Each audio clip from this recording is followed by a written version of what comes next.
Hi everyone, welcome to Clarinet Lesson 2. Today we are going to be talking about assembling the entire instrument. And before we do that, we're also going to grease the corks of the instrument. It's very important so that the corks don't break off.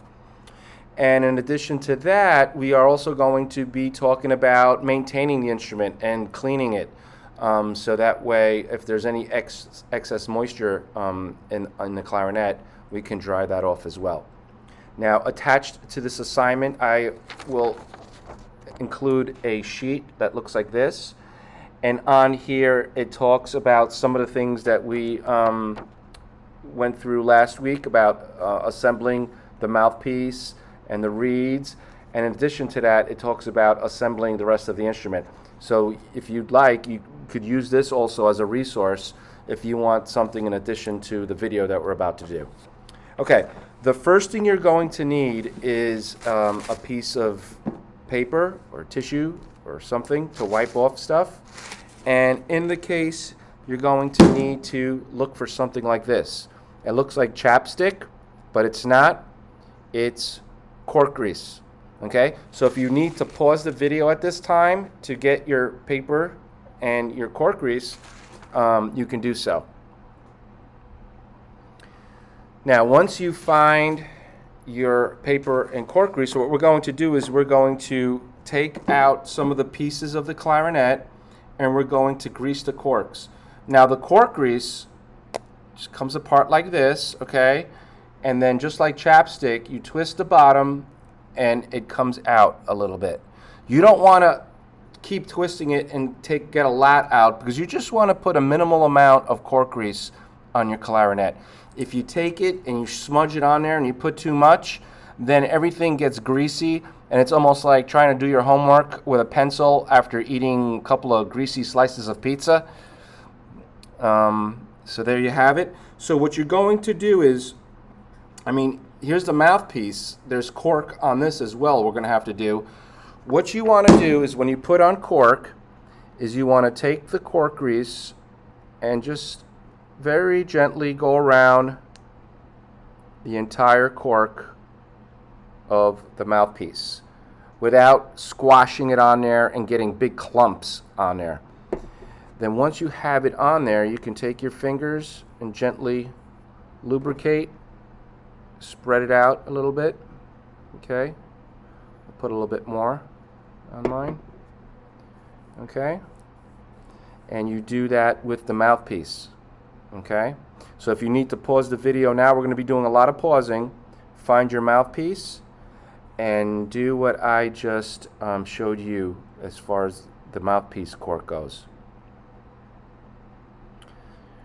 Okay, all right, now we're going to look for the next piece. Here's the lower body joint. Okay, you notice it has cork also on one of the ends. See here, the cork? So we're going to take our cork grease once again. We apply it all around. Try not to press too hard. And then we get it going around until you get it completely around the cork. And if you need to, take your paper towel to wipe off any excess cork from your fingers. Okay? You can pause the video as you look for this piece to grease. Okay. Once you've lubricated the the bottom half of the body joint, then you can take the other piece, and you notice that the other piece has two corks, one on each side. Okay. Now, one of the sides has like a lever over the cork. So that becomes a little bit of a challenge. But you'll notice that there's a key right in between the two holes, you see? And every time you hit that key, look what happens to the lever. It raises. And we're going to have to find that key when we assemble these two pieces together because that's going to play an important role. So again, here's the mouthpiece. Here's the piece that we're looking at. It has two corks on each side, and then there's a little lever in between, and we're going to find that and hold that down to lift that lever. So once you hold it down and you keep it down, you take your cork grease, you try to work it around as best as you can. Okay, and I know you can't get it underneath the lever because the cork grease just doesn't fit, so you just want to work it around and then use your fingers to work it underneath the lever. Okay, wipe off any extra grease, and then you want to do the same for the other side, this side as well. Okay, just like that, round. Okay, spread it out. Okay, wipe off any extra. Okay, put it back in the case, and I think that should do it. So in total, we have a total of 4 corks, which includes the mouthpiece. 4 corks that we have to grease. Okay, you could pause the video now, and if you're still not finishing greasing the corks, and then restart the video when you're finished. When you're finished greasing the corks, what you can do is take the cap, put it back on, okay, just like that, and then put it back in the case. All right? Okay. So, let's take it one step at a time. There's a piece like this that's called the bell. Okay? I'd like for you to take that out of the case. And also take out the piece that has the big piece that only has 1 cork on it. Okay? See that? Just 1 cork. Now what we're going to do is you're going to firmly grasp the big piece, firmly grasp the bell, and what you're going to do is you're going to push and twist at the same time. It's very important to twist, because if you don't twist and you just try to push it straight in, it's a lot harder. So you just push and twist at the same time till it's fully in all the way. See, just like that. All right. So far, so good. Okay. All right. So now take the other piece, the big piece that has the 2 corks on it. Okay. Now you'll notice that it only fits in one side. You could only fit it in one side. So you want to take the part that had the lever. See the lever that's going up and down? Remember, finding that key that lifts the lever? You're going to have to hold this in your right hand, hit that middle key there that raises the lever, and keep it raised. Okay? Then you're going to try to attach it to this side and try to get that lever to rest right on this piece here. You see that? Right on this piece here. Now, be careful not to twist too much and get all of these keys jammed up, because then they might bend and then we might have a problem. So this is a little trickier, okay? So you're going to grab both parts, keeping the key down, keeping the lever up, and look what I do. I push it in, give it a little twist, and my lever rests right on the other piece, like that. You see? See that? Try a different angle. You see? And the other thing is that you'll notice that all the holes line up. Okay? Just like this. So far, so good? See? Notice the lever. Let me see. Right there. Where is it? See the lever? It's going up and down, and it's resting right on that piece there. It's hard to see, but there you go. See? Okay? All right.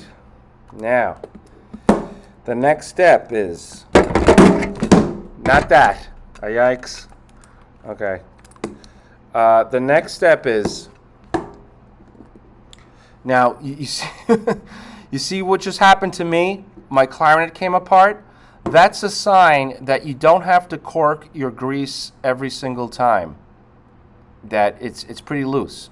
So you don't want to grease it every time if your clarinet comes apart real easy, because then it's just going to keep coming apart. You want to grease it if it's really given a lot of pressure to put it together, because that means that the cork is kind of large and it's not going to fit right, and you want to make sure you don't rip it. But in my case, I wouldn't need to grease this every single week because, as you just seen, it fell apart. Okay, we're going to reach in there and look for something that looks like this. This is the barrel, okay? Now you notice that the barrel only fits one way, okay? So what you want to do is you want to grab the top part of the clarinet like this, okay? Take your barrel and twist and push it in, just like that. See? All right, so far we've got this. All right, now the last part, the mouthpiece, okay?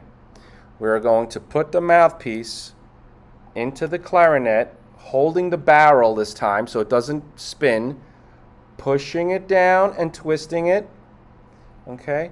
Just like I did there, okay?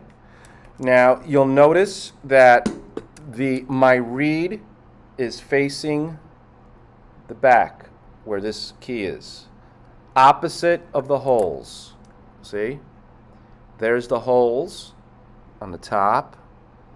Okay? So you want your reed to be facing opposite of the holes, like I did here. You see that? That's the back part of the clarinet. And my reed is facing the back part, just like that. See? All right. So far, so good. Whew. Yep. A lot of instruction this week. Now, sometimes when we play a lot, we get moisture inside the clarinet. Another nice way of saying spit. And so we want to get rid of the spit so it doesn't, after a while it starts to smell funny. We want to avoid that. So what we do is inside of your clarinet case, you should have something like this. It's like a string that has a weight on it, and it's wrapped around a cloth like this. You see? Okay? So you want to take it completely apart, open up the cloth, get the string out. All right? If you need to pause the video to do that, please do so you could take your time and don't rush, and then restart the video.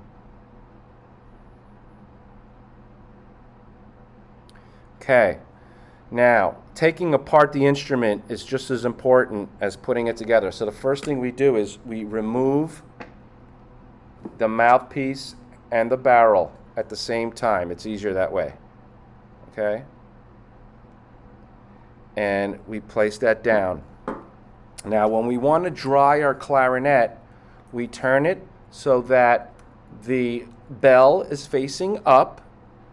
You take your cleaning rag, you drop the metal piece, the weight, into the bell all the way through till it comes out to the other side, okay? Then you simply take it, pull it through, just like that. You have to make sure that the cloth is completely open, because if it's not, it'll get stuck in there and then it becomes a little bit of a headache. So you want to make sure it's completely open. I'll do it again. You drop it in through the top, okay, till it comes out of the bottom, and you pull it through, just like that. Okay? And that's it. Then you take apart the two pieces in the middle, okay?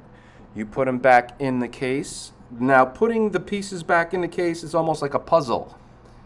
If your case doesn't close, it's because you got the wrong piece in the wrong place, or maybe it's facing the wrong way.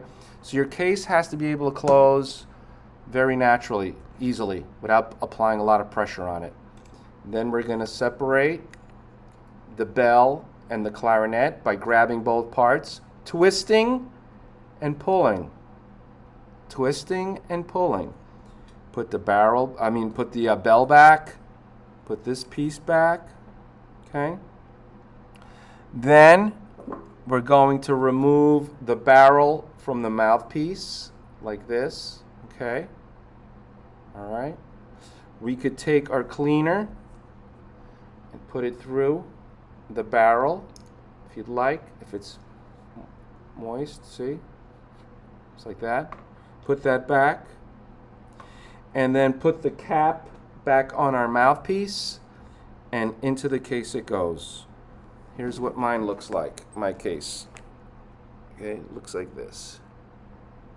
When everything is back inside, including the cleaning thing, you simply fold it, take the string, wrap it around, okay, and back in the case. And then your case should close pretty easily, like this, without having to press it down. Because if you have to press it down, like I said before, maybe a piece is in the wrong spot or whatever, and you don't want to press it and bend the keys, and then you've got a problem with that. All right? Whew! Yep. So, this is going to take a little bit of practice. Okay, so what you're going to do is you're going to assemble, and then you're going to disassemble your instrument. Then you're going to assemble and disassemble over and over again, just like you did with the mouthpiece. So it becomes second nature, and putting together a clarinet doesn't take longer than, let's say, 2 minutes at first, okay? I'll give you 2 minutes, but you want to take your time in the beginning. Don't rush and bend the keys or smack them into each other. Take your time, listen to the video, pause it, grease the corks, and it will get easier as we go. And eventually, you're just putting it together. It's almost like brushing your teeth. It becomes real easy, second nature. Okay, so good luck. And if you have any questions, remember my Google Meet times. I will post it with the lesson or my email. All right, good luck, and I will see you next time. Bye.